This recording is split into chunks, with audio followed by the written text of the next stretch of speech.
If you've been around fitness long enough, that you know that at one point it was all about endurance training, all about long distance aerobic training. And if you said something about sprinting, it was out of the norm. It was sort of a way to stick out.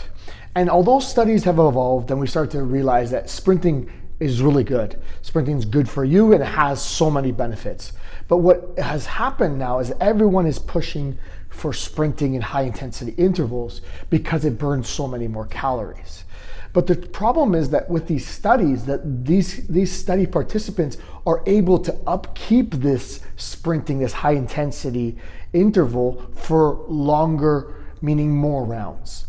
And the only way that you can actually do that is if your body's able to recharge in between rounds. So think about it, you went all out as hard as you can for 30 seconds, and then you relax for a minute, maybe it's walking, maybe it's resting, whatever, and then go back to being as hard as you can for 30 seconds.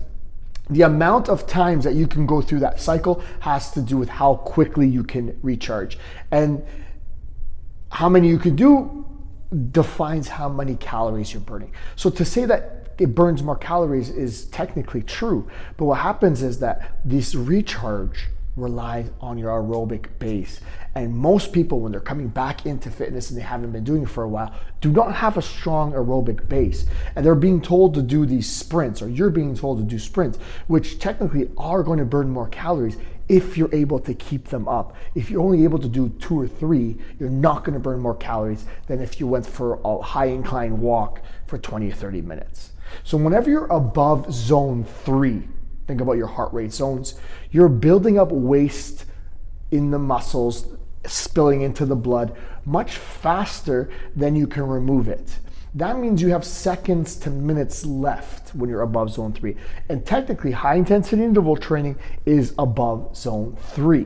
So you want to think about that. You're building up metabolites faster than you're able to clear them. How quickly you're able to clear them has to do with how well you've trained aerobically. So the truth is that you should be spending more time building up your zone 1, your zone 2, and perhaps even your zone 3 to push your threshold a little bit higher.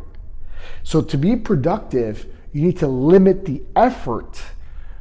Use the heart rate as a governor to begin with. Build up the capacity, build up that base, and then get yourself into sprinting later on. Yes, there's some benefits. Yes, you should be doing it at some point. But the point is that you need to have gone through the motions of building up the endurance first. You need to be able to go through gears 1, 2, and 3 before you're focusing on getting into zones 4 and zones 5.